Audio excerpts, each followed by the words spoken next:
नमस्कार दोस्तों, मैं चुरामान साहू दर्शन एकेडमी के ऑनलाइन प्लेटफॉर्म में आपका स्वागत करता हूं। आइए, आज का हमारा टॉपिक है राज्यपाल। तो राज्यपाल से संबंधित काफ़ी क्वेश्चन आपके एग्जाम में आते हैं, हमें इसका विस्तृत अध्ययन करना काफ़ी जरूरी है। तो चलिए हम इसे क्वेश्चन के माध्यम से पूरे राज्यपाल के टॉपिक को आज कवर करने वाले हैं। तो चलिए स्टार्ट करते हैं हम लोग। सबसे पहले अगर हम बात करेंगे छत्तीसगढ़ की कार्यपालिका या राज्य की कार्यपालिका के बारे में अगर हम बात करते हैं तो दोस्तों बिल्कुल समझिएगा, राज्य की कार्यपालिका। तो सबसे पहला प्रश्न यही बनता है कि राज्य की कार्यपालिका में कौन कौन शामिल होते हैं। तो दोस्तों हम लोग पूरी चीजें बात करेंगे राज्य के बारे में। अगर राज्य को पढ़ना है तो कार्यपालिका को पढ़ेंगे, विधायिका को पढ़ेंगे, न्यायपालिका को पढ़ेंगे। इसके अलावा हम प्रशासनिक स्ट्रक्चर को देखेंगे। बस लाइक, कमेंट और शेयर बनाए रखिएगा, बिल्कुल हम हर एक चीजों पर डिटेल में बात करेंगे। तो राज्य की कार्यपालिका सबसे पहले अगर हम बात करते हैं तो राज्य की कार्यपालिका में कौन कौन आते हैं। तो सबसे पहले अगर हम देखते हैं तो राज्य की कार्यपालिका में आते हैं राज्यपाल आते हैं, ठीक है, राज्यपाल आते हैं। इसके अलावा मंत्री परिषद आते हैं, है ना। कार्यपालिका में कौन आते हैं? मंत्री परिषद व, है ना, मंत्री परिषद व सीएम आते हैं कार्यपालिका में। इसके अलावा आपको मिलेगा क्या? महाधिवक्ता, है ना, महाधिवक्ता। तो ये सभी क्या है? आपके कार्यपालिका के हिस्सा में आते हैं। ध्यान में रखिएगा, ये अस्थायी कार्यपालिका के हिस्सा में बिल्कुल ये तीनों ही मिलेंगे आपको। महाधिवक्ता को हम लोग बोलते हैं क्या? Advocate general. क्या बोलते हैं? एडवोकेट जनरल कहते हैं। तो इस बात को बिल्कुल ध्यान में रखिएगा। तो चलिए एक एक करके हम लोग, आज का हमारा जो टॉपिक रहेगा, इस वीडियो का टॉपिक है हमारा राज्यपाल। तो दोस्तों राज्यपाल के बारे में हमें विस्तृत अध्ययन करना है, तो बिल्कुल समझिएगा इसको। तो राज्यपाल के बारे में वर्णन कहाँ मिलता है? तो राज्यपाल के बारे में वर्णन मिलता है कहाँ? संविधान के भाग 6 में इसका वर्णन मिलता है। बिल्कुल इस बात को समझिएगा, है ना। और भाग 6 का नाम है ना, कहाँ से कहाँ तक है? तो ये भाग 6 का नाम है राज्य सरकार। भाग 6 का नाम क्या है? राज्य सरकार है। इसमें आपका वर्णन मिलेगा राज्यपाल के बारे में।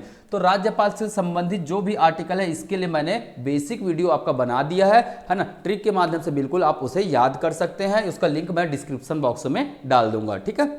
तो दोस्तों चलिए अब स्टार्ट करते हैं हम राज्यपाल के बारे में। तो सबसे पहले अगर बात करते हैं राज्यपाल है कौन? राज्यपाल है कौन? तो राज्यपाल है राज्य की कार्यपालिका प्रमुख। सबसे पहला तो प्रश्न बनता है, राज्य की कार्यपालिका प्रमुख कौन है? तो याद रखिएगा, ये है राज्य की क्या? कार्यपालिका प्रमुख होते हैं। तो दोस्तों बिल्कुल आप आर्टिकल 154 उठाकर देखिएगा, है ना। आर्टिकल 154 क्या कहता है? 154 कहता है कि राज्य के समस्त कार्यकारी शक्ति किसमें निहित होंगी? राज्यपाल में निहित होंगी। अर्थात ये राज्य का एक कार्यपालिका प्रमुख के रूप में हम इसे जानते हैं। तो दोस्तों इस बात को बिल्कुल समझिएगा, है ना। इसी प्रकार से अगर राज्यपाल के बारे में देखेंगे तो आर्टिकल 153 से लेकर 159 तक में इसमें बेसिक बारे में, इनके बारे में बताया गया। तो दोस्तों ये 153 से लेकर 159 क्या क्या कहता है, इसको थोड़ा सा मैं रिवाइज कर दूंगा, है ना। और आप डिटेल में देखना चाहेंगे तो इससे, है ना, संबंधित वीडियो मैं और लिंक में डाल दूंगा। चलिए तो दोस्तों एक एक करके बात करते हैं हम लोग राज्यपाल के बारे में। जैसे कभी कभी यही प्रश्न बनता है, एक क्वेश्चन आया हुआ था एग्जाम में, निम्न में कौन राज्य की कार्यपालिका में शामिल नहीं है? राज्य की कार्यपालिका में शामिल नहीं है। तो इस प्रकार से एक प्रश्न आया हुआ था एग्जाम में, कार्यपालिका में शामिल नहीं है। तो दोस्तों बिल्कुल उसके ऑप्शन के हिसाब से आपको चलना होगा, इसमें शामिल नहीं है। तो इस प्रकार से प्रश्न, फेवरेट प्रश्न है आपके सीजीपीएससी और व्यापम के। ऑप्शन थे क्या आपके? गवर्नर। ऑप्शन क्या थे? गवर्नर। ऑप्शन बी क्या था? प्रधानमंत्री। ऑप्शन बी क्या था? प्रधानमंत्री। ऑप्शन सी क्या था? मुख्यमंत्री। और ऑप्शन डी क्या था? महाधिवक्ता। ऑप्शन डी क्या था? महाधिवक्ता। तो इस प्रकार से प्रश्न आपके एग्जाम में देखने को मिलता है। दोस्तों इसके अनुसार आप बिल्कुल इसका आंसर कर सकते हैं, इसे मुझे बताने की जरूरत नहीं है। तो चलिए आइए हम आगे बढ़ते हैं, थोड़ा सा आर्टिकल के बारे में देखते हैं, उसके बाद पूरे क्वेश्चन को हम लोग सीरीज बाय सीरीज करते जाएंगे। तो दोस्तों बिल्कुल याद रखना है, राज्यपाल से संबंधित जो बेसिक आर्टिकल दिया है, इससे संबंधित वो आर्टिकल 153 से लेकर 159 में दिया हुआ है। तो चलिए इसको नोट करते हुए जाइएगा, बिल्कुल एग्जाम पॉइंट ऑफ व्यू से काफी महत्वपूर्ण डाटा है ये, ठीक है। चलिए अब एक एक करके हम इनके बारे में थोड़ा सा मैं डिस्क्रिप्शन करूंगा, ज़्यादा हाईलाइट लेकर नहीं जाऊंगा। तो मैंने बताया क्या, article 153, article 154, article 155, article 156, article 157, article 158 और आर्टिकल 159 में इससे संबंधित प्रावधान दिए हुए। इसके अलावा बीच बीच में आपको बहुत सारे आर्टिकल है जो हमें याद रखने होते हैं, वो मैं धीरे धीरे इस क्वेश्चन के माध्यम से आप लोगों को बिल्कुल कराते जाऊंगा। चलिए देखते हैं आर्टिकल 153 क्या कहता है। राज्य के लिए एक राज्यपाल होगा, राज्य के लिए एक राज्यपाल का पद होगा, ये कहता है राज्यपाल का पद होगा। ये कौन कहता है, आर्टिकल 153 कहता है। ठीक है, आर्टिकल 154 क्या कहता है, राज्य के समस्त कार्य किसके नाम से किए जाएंगे, समस्त कार्य किनके नाम से किए जाएंगे, तो ये हमारे गवर्नर महोदय के नाम से होंगे, या सरकार के जो समस्त कार्य किए जाएंगे वो किनके नाम से होंगे, गवर्नर के नाम से होंगे। ठीक है, आर्टिकल 155 कहता है राज्यपाल की नियुक्ति के बारे में बताता है। आर्टिकल 155 क्या कहता है, नियुक्ति के बारे में बताता है। कौन करते हैं नियुक्ति, इनकी नियुक्ति करते हैं कौन, राष्ट्रपति नियुक्ति करते हैं। अर्थात राज्यों में राष्ट्रपति का प्रतिनिधि कौन होते हैं, आपसे प्रश्न बनता है तो याद रखिएगा वो कौन होते हैं, राज्यपाल होते हैं। प्रश्न पूछा जाता है राज्यों में राष्ट्रपति का प्रतिनिधि कौन होते हैं, तो वो कौन होते हैं, राज्यपाल होते हैं, और इसकी नियुक्ति कौन करते हैं, राष्ट्रपति करते हैं। आर्टिकल 156 कहता है इनके कार्यकाल के बारे में बताता है। आर्टिकल 156 क्या कहता है, राज्यपाल के कार्यकाल के बारे में बताता है। तो राज्यपाल का कार्यकाल क्या होता है, तो याद रखिएगा दोस्तों, ये राष्ट्रपति के प्रसाद पर्यंत पद पर बने रहते हैं, राष्ट्रपति के प्रसाद पर्यंत पद पर बने रहते हैं।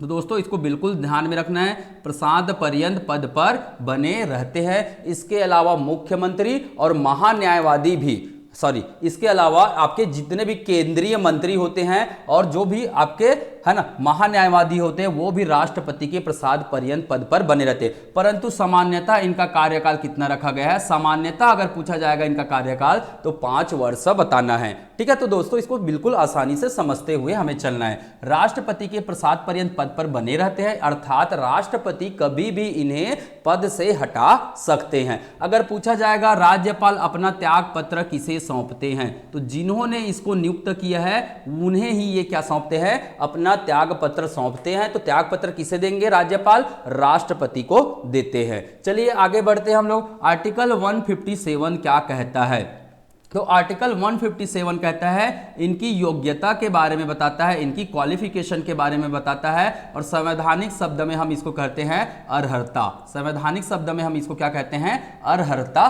कहते हैं। तो याद रखिएगा राज्यपाल बनने के लिए क्या योग्यता होना चाहिए, तो भारत का नागरिक होना चाहिए। क्या होना चाहिए दोस्तों, भारत का नागरिक होना चाहिए। आप सभी को पता है, ठीक है, संवैधानिक पद धारण करने के लिए भारत का नागरिक होना अनिवार्य है। ठीक है, अगर दूसरा बात करेंगे तो न्यूनतम आयु के बारे में बताया गया है। तो इनकी न्यूनतम आयु कितनी होनी चाहिए, ये 35 वर्ष होना चाहिए। तो दोस्तों बिल्कुल ध्यान में रखिएगा, इनकी न्यूनतम आयु कितना होना चाहिए, 35 वर्ष होना चाहिए। तो बेसिक चीजें हैं ये आपको पता होना चाहिए। आर्टिकल 158 कहता है इनके शर्तों के बारे में बताता है। आर्टिकल 158 क्या कहता है, इनके शर्तों के बारे में बताता है। क्या क्या शर्तें हैं, तो कुछ मैं बेसिक शर्तें बता देता हूं, है ना। ये है ना, संसद के सदस्य नहीं होने चाहिए, संसद या विधानसभा के क्या नहीं होने चाहिए, सदस्य नहीं होने चाहिए, सदस्य नहीं होने चाहिए। अगर सदस्य है तो जिस तारीख को ये अपना पद ग्रहण करते हैं उसी समय स्वतः संसद या विधानसभा की सदस्यता क्या मानी जाती है, रिक्त मानी जाती है। दूसरा शर्त बोला गया है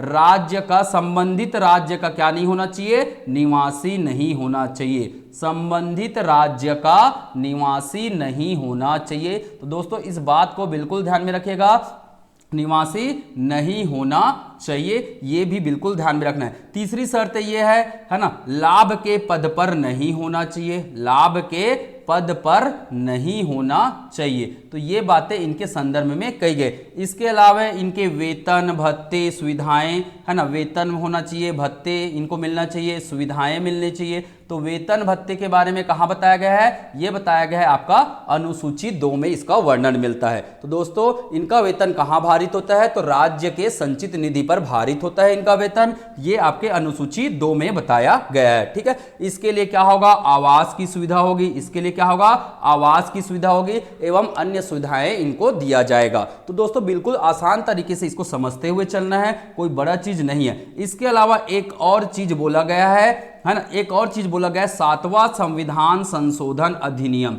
7वां संविधान संशोधन अधिनियम हुआ है। इस संविधान संशोधन अधिनियम में यह बताया गया है, ये कब हुआ है, तो दोस्तों याद रखिएगा ये 1956 में हुआ है। तो संविधान में जो संशोधन हुआ है, संविधान संशोधन अधिनियम, तो दोस्तों इसको याद रखना बहुत जरूरी है। कौन सा संशोधन है, 7वां संविधान संशोधन अधिनियम 1956 है। इसमें याद रखना इसलिए जरूरी है क्योंकि यहां बताया गया है एक व्यक्ति, कोई भी एक व्यक्ति एक से अधिक राज्य का, एक से अधिक राज्य का क्या हो सकते हैं, एक या 2 राज्य का क्या हो सकते हैं, राज्यपाल हो सकते हैं। राज्य का क्या हो सकते हैं, राज्यपाल हो सकते हैं। तो यहां यह बताया गया है दोस्तों, इस बात को बिल्कुल ध्यान में रखिएगा, कोई भी व्यक्ति एक या अधिक राज्यों का क्या हो सकता है, राज्यपाल हो सकता है, एक के टाइम में यह हो सकता है। ठीक है, तो ध्यान में रखिएगा। 159 बताता है इनके शपथ के बारे में, 159 बताता है इनके शपथ के बारे में। और शपथ का प्रारूप कहां दिया गया है, तो शपथ का प्रारूप मिलेगा आपको कहां, आर्टिकल 159 में, है ना। ये अपने है ना कर्तव्य का पालन करने की शपथ लेते हैं, संविधान की गरिमा और संविधान की सुरक्षा की शपथ लेते हैं, साथ ही साथ इसका संरक्षण प्रतिरक्षण और है ना, संरक्षण प्रतिरक्षण और परिरक्षण की शपथ लेते हैं और जनता की सेवा करने का शपथ लेते हैं। शपथ कौन दिलाता है, तो हाई कोर्ट के मुख्य, या फिर अगर मुख्य न्यायाधीश नहीं होंगे तो हाई कोर्ट के मुख्य, या फिर तो दोस्तों समझते हुए जाना है आपको, हाई कोर्ट के मुख्य या करके लिख सकते हैं, वरिष्ठतम न्यायाधीश के द्वारा इन्हें शपथ दिलाया जाता है, वरिष्ठतम न्यायाधीश के द्वारा शपथ दिलाया जाता है। तो दोस्तों ये बेसिक बातें हमने बात किया, इसी के माध्यम से छत्तीसगढ़ पीएससी और व्यापम किस प्रकार से प्रश्न पूछते हैं, चलिए आइए हम देखते हैं। तो इन सभी चीजों को आप स्क्रीनशॉट ले लीजिएगा और नोट करके रखिएगा, एग्जाम पॉइंट ऑफ व्यू से ये सभी बातें काफी ज्यादा महत्वपूर्ण रखते हैं। तो दोस्तों एक एक करके आइए हम बात करते हैं किसके बारे में,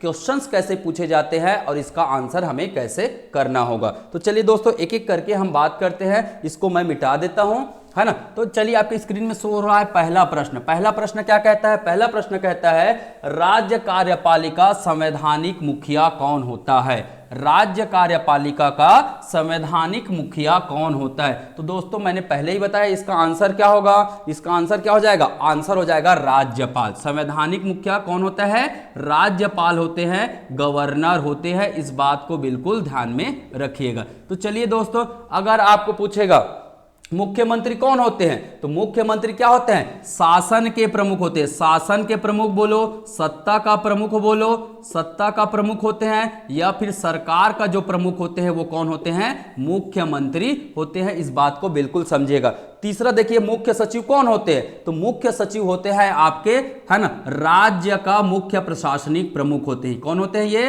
राज्य का प्रशासनिक प्रमुख होते हैं। तो कभी कभी इस प्रकार से भी प्रश्न पूछा जाता है, राज्य का प्रशासनिक प्रमुख कौन होते हैं, तो दोस्तों याद रखिएगा ये कौन होते हैं, मुख्य सचिव होते हैं। दोस्तों इसको बिल्कुल समझिएगा और समझते हुए हमें आगे बढ़ना है। तो मुख्य सचिव जो होते हैं वो राज्य का है या नौकरशाही का, है ना, नौकरशाह का प्रमुख कौन होते हैं, राज्य के नौकरशाह का प्रमुख कौन होते हैं, तो वो मुख्य सचिव होते हैं, है ना। राज्य का प्रशासनिक प्रमुख कौन होते हैं, तो वो होते हैं आपके कौन, मुख्य सचिव होते हैं। तो देखिए आपके स्क्रीन में सभी चीजें शो हो रही है। तो दोस्तों इस प्रकार से इस क्वेश्चन का आंसर क्या हो जाएगा, आंसर ए हो जाएगा।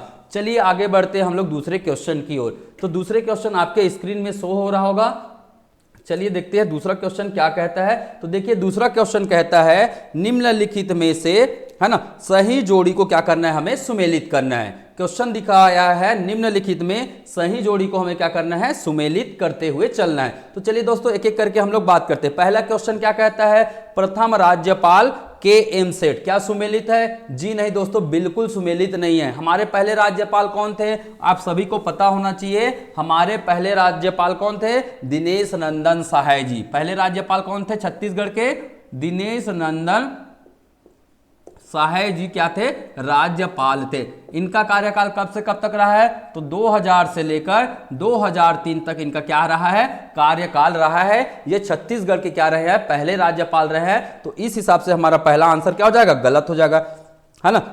दूसरा ऑप्शन क्या कहता है, प्रथम पुलिस महानिदेशक कौन थे? प्रथम पुलिस महानिदेशक मोहन शुक्ला जी, है ना। तो ये बिल्कुल इसका सही जवाब होगा। इसका आंसर सही हो क्या होगा, है ना, डीजीपी। हम लोग क्या बोलते हैं इसे, डीजीपी बोलते। तो दोस्तों याद रखिएगा, डीजीपी पहले छत्तीसगढ़ के पहले डीजीपी कौन थे, मोहन शुक्ला जी थे। ये इसका क्या हो जाएगा, सही जवाब हो जाएगा।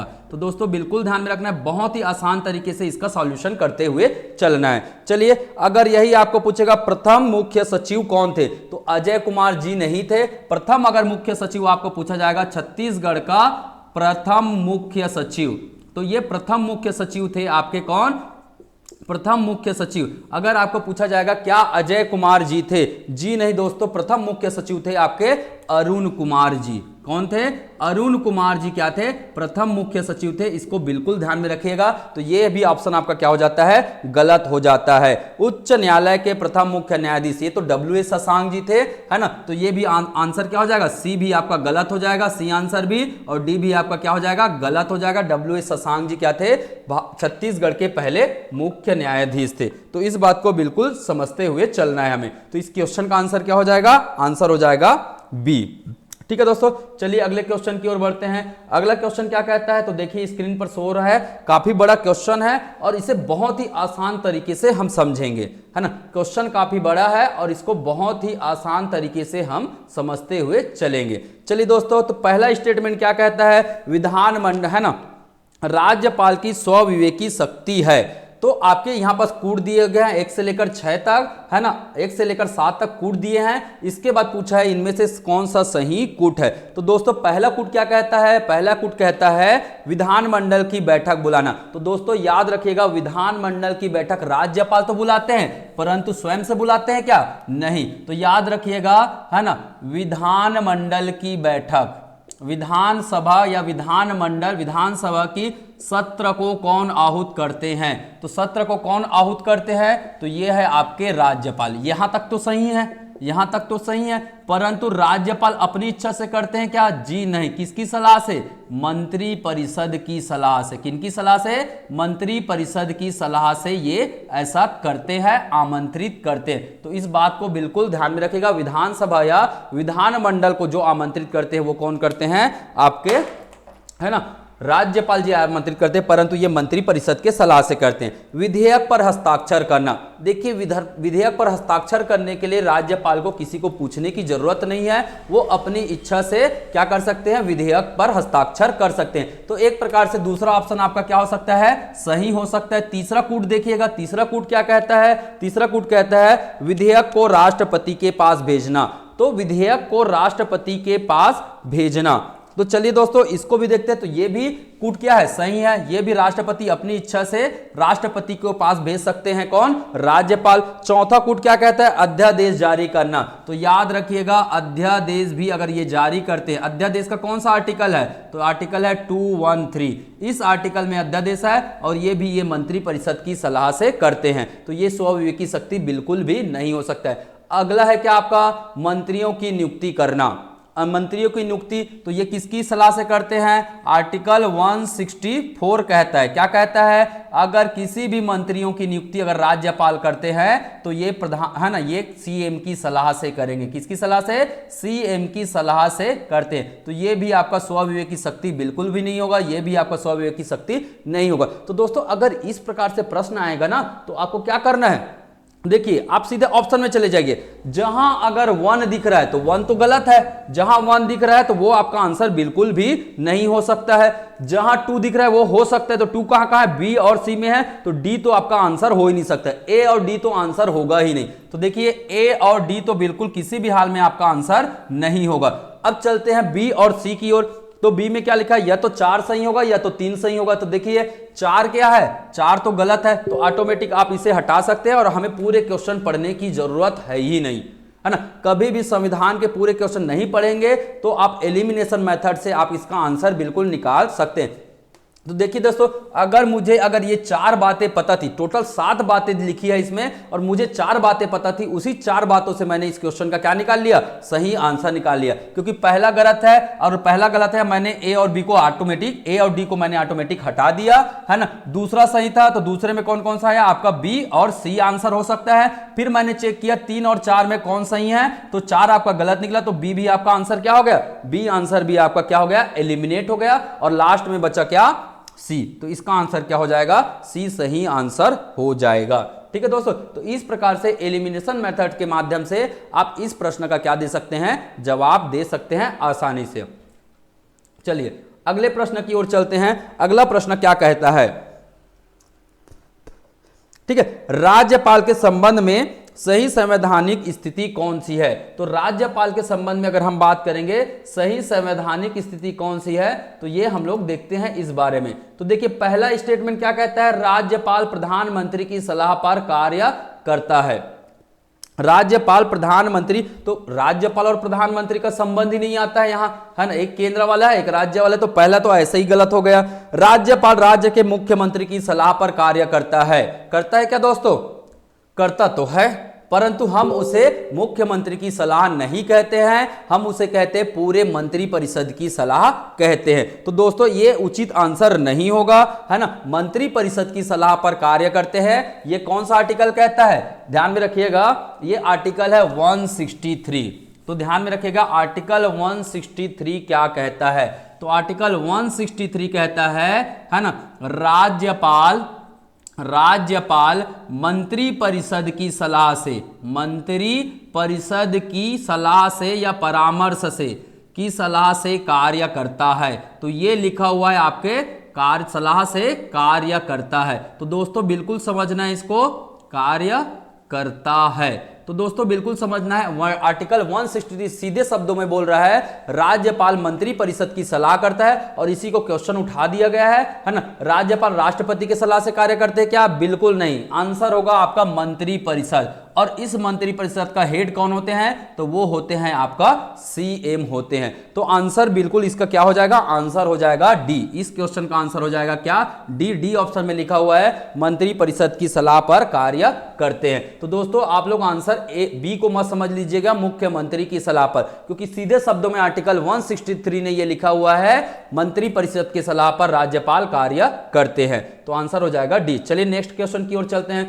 क्वेश्चन नंबर 5 क्या कहता है, आइए देखते हैं इसके बारे में। तो क्वेश्चन नंबर 5 कहता है ना, सही सूची सुमेलित करने के लिए कह रहा है। एक तरफ क्या लिखा है, राज्यपाल की नियुक्ति, अभी जस्ट मैंने बताया राज्यपाल की नियुक्ति का कौन सा आर्टिकल है, तो यह है आर्टिकल आपका कौन सा 155। कौन सा आर्टिकल है 155। मंत्री परिषद, तो जस्ट मैंने लिखा है, देखिए मंत्री परिषद से संबंधित आर्टिकल कौन सा है 163 है ना। मुख्यमंत्री के कार्यों का वर्णन कहां दिया है, तो मुख्यमंत्री के कार्यों का वर्णन दिया है आपका 167 में दिया हुआ है। तो दोस्तों इसको बिल्कुल ध्यान में रखना है, 167 में सीएम के कार्य का वर्णन किया हुआ है, तो आपको ध्यान में रखना है। और 169 क्या कहता है, तो 169 कहता है विधान परिषद की गठन या समाप्ति, विधान परिषद की गठन या समाप्ति इसके बारे में कहता है। तो दोस्तों बिल्कुल कुछ आर्टिकल आपको याद रखना होगा, कुछ आर्टिकल आपको याद रखना होगा, इसके माध्यम से आपके सभी क्वेश्चंस बन जाएंगे। तो देखिए एक आप सही ऑप्शन ए के हिसाब से क्या जाएगा,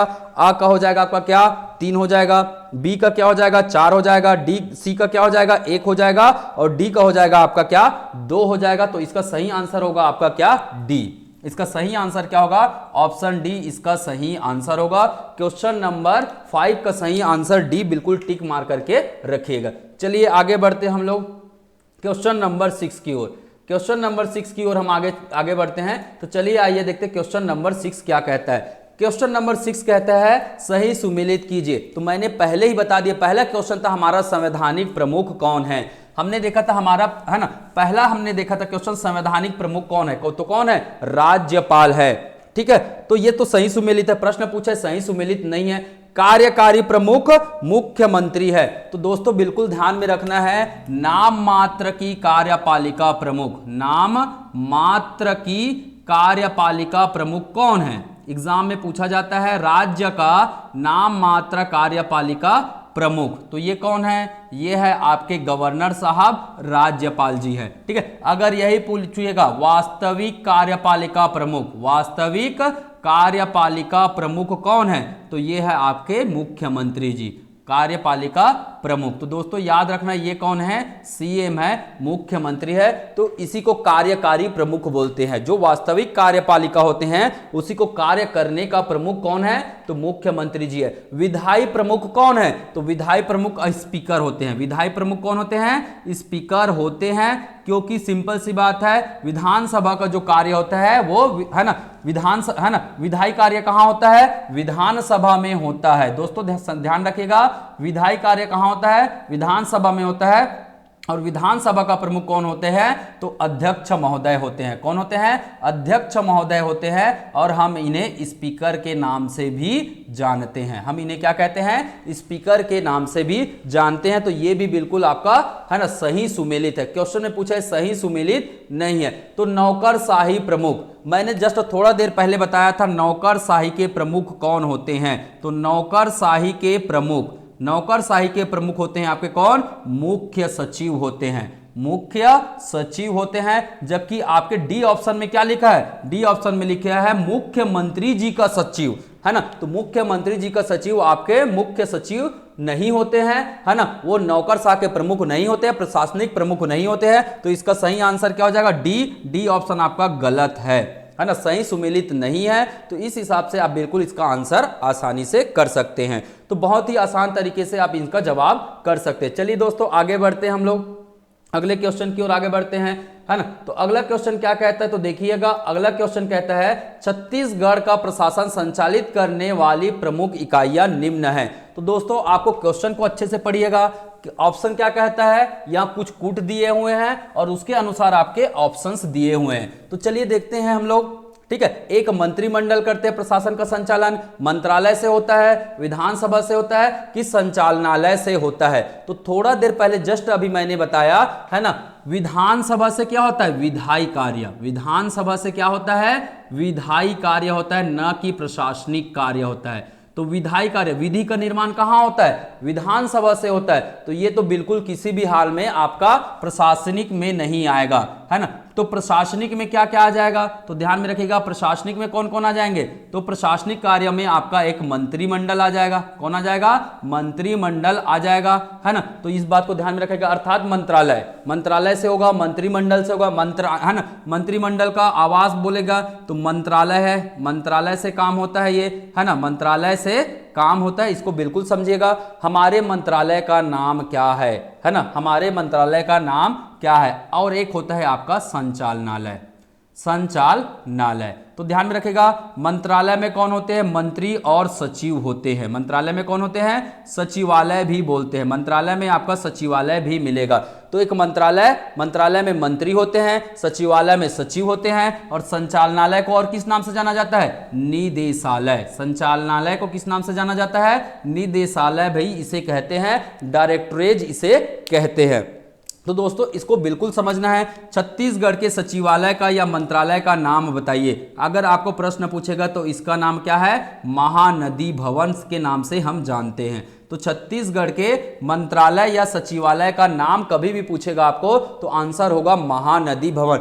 अगर आपको पूछेगा संचालनालय या निदेशालय का नाम क्या है तो इसका नाम है इंद्रावती भवन। इसका नाम क्या है, इंद्रावती भवन है। तो दोस्तों बिल्कुल एग्जाम पॉइंट ऑफ व्यू से इसको सभी को समझते हुए चलना है।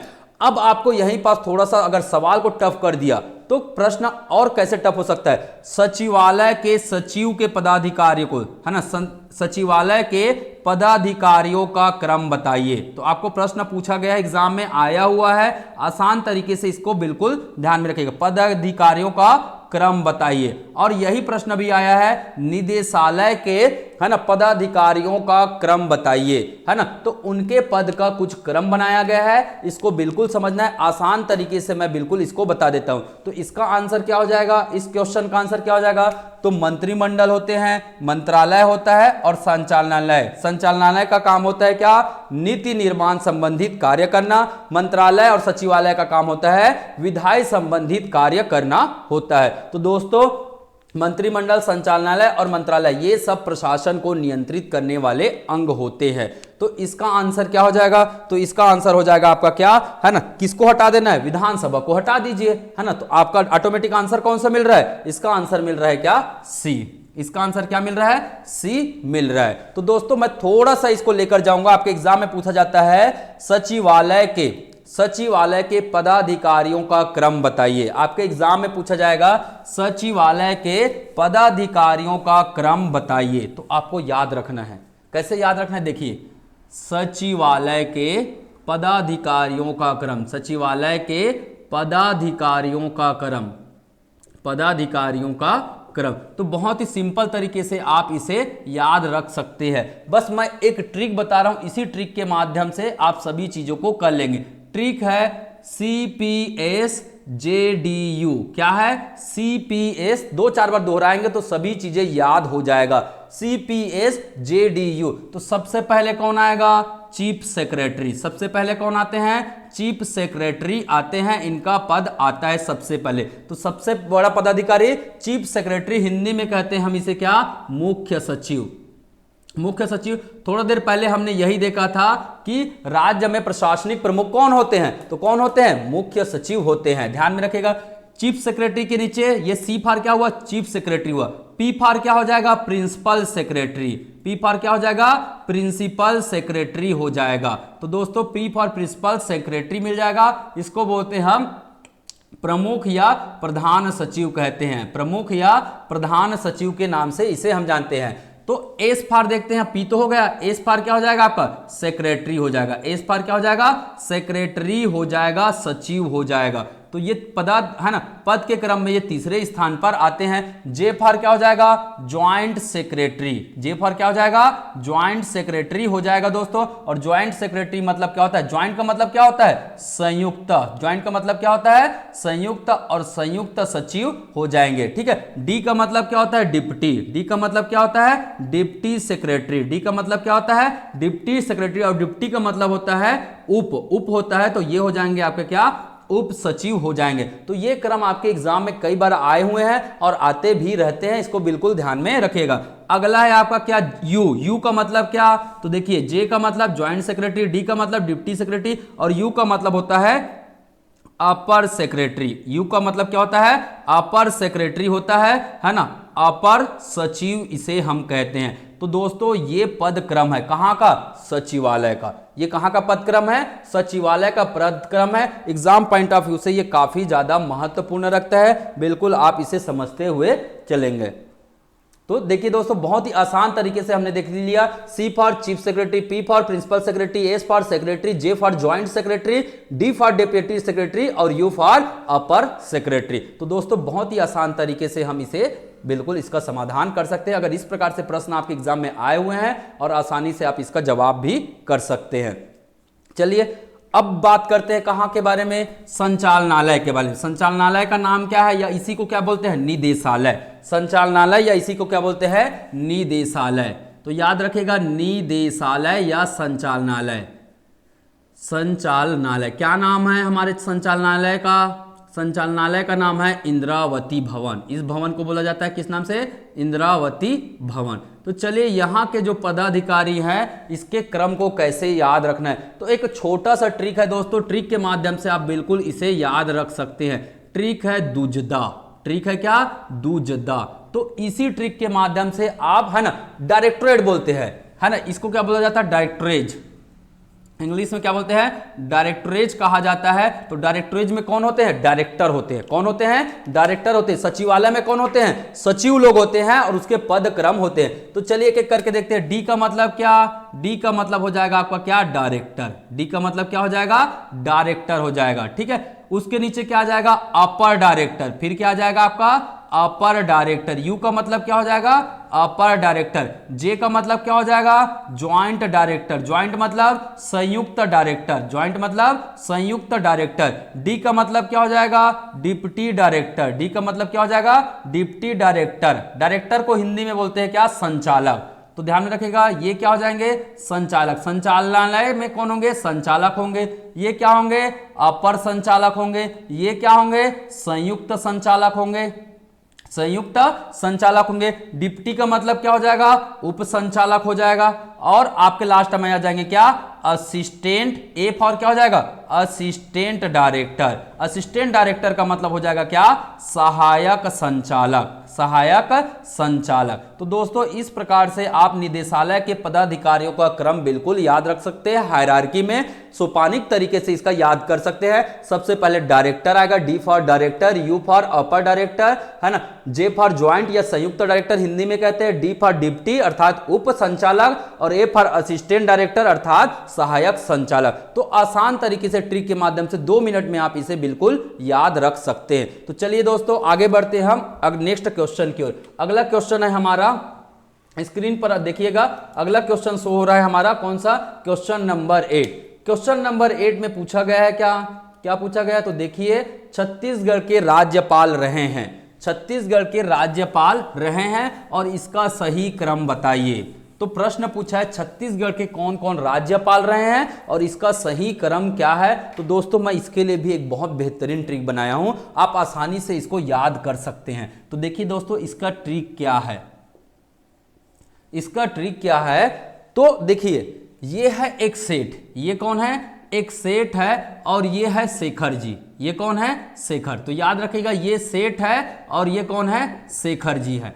तो सेठ ने दिन में, किस समय की बात है, ये दिन की बात है, दिन में सेठ ने कहा, किससे कहा होगा, तो उनके सामने कौन है, शेखर है। तो सेठ ने, है ना, सेठ ने, है ना, दिन में सेठ ने कहा, क्या कहा, है ना, किससे कहेंगे, शेखर जी से कहेंगे, सुन शेखर, सुन शेखर। तो दिन में सेठ ने कहा, किससे कहा, शेखर जी से कहा, सुन शेखर राम के बल, राम के, है ना, राम के बल का।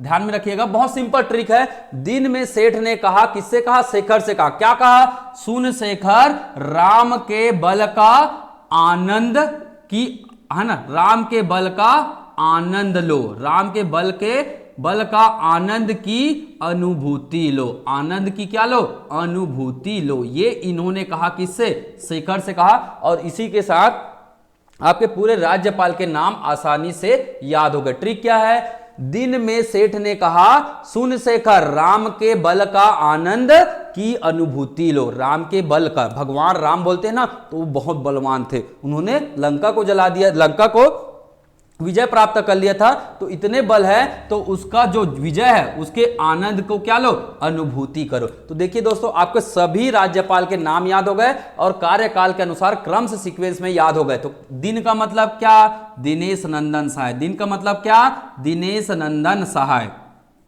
है ना। सेठ का मतलब क्या, के एम सेठ। सेठ का मतलब क्या, के एम सेठ हमारे दूसरे क्रम के राज्यपाल हुए, है ना। उसके बाद बीच में कौन आए थे, बीच में थोड़े समय के लिए कौन आए थे, सुशील कुमार शिंदे। ये कार्यवाहक थे, सुशील कुमार शिंदे, ये क्या थे, कार्यवाहक राज्यपाल थे छत्तीसगढ़ के। ध्यान में रखिएगा। न का मतलब क्या है, नरसिंहमन। न का मतलब क्या है, नरसिंहमन। ध्यान में रखिएगा। न का मतलब क्या है, नरसिम्हन। ये हमारे तीसरे राज्यपाल रहे हैं, है ना। शेखर, शेखर का मतलब क्या, शेखर दत्त। शेखर का मतलब क्या, शेखर दत्त। ये हमारे कौन से क्रम के राज्यपाल रहे हैं, तो ये हमारे चौथे क्रम के राज्यपाल रहे हैं। उसके बाद राम नरेश यादव। राम का मतलब क्या, राम नरेश यादव, ये राज्यपाल रहे हैं, राम नरेश यादव। तो ये राज्यपाल रहे हैं और ये भी कार्यवाहक राज्यपाल रहे। उसके बाद कौन राज्यपाल बने? राम के बल मतलब बलराम दास टंडन, बलराम दास टंडन ये हमारे राज्यपाल रहे हैं। उसके बाद कौन आए? आनंद की क्या होगी? अनुभूति। तो कौन आएगा? है ना, राम के बल का आनंद की क्या होगी? अनुभूति। तो आनंदीबेन पटेल कौन बने? आनंद का मतलब क्या? आनंदीबेन पटेल क्या बने? छत्तीसगढ़ के कार्यवाहक राज्यपाल बने। उसके बाद अनु का मतलब क्या? अनुसुईया उइके वर्तमान में छत्तीसगढ़ के कौन राज्यपाल है? तो याद रखना है दोस्तों, कौन है? अनुसुईया उइके राज्यपाल है। तो देखिए ये क्रम से सभी राज्यपाल के नाम आसानी से याद हो गए। दिन में सेठ ने कहा, शेखर जी से कहा, सुन शेखर, राम के बल का आनंद की अनुभूति लो। दिन का मतलब दिनेश नंदन सहाय, सेठ का मतलब के.एम. सेठ, सुन का मतलब सुशील कुमार सिंधे, न का मतलब नरसिम्हन, है ना, शेखर का मतलब शेखर दत्त, राम का मतलब राम नरेश यादव, बल का मतलब बलराम दास टंडन, आनंद का मतलब आनंदीबेन पटेल और अनु का मतलब हो गया अनुसुईया उइके।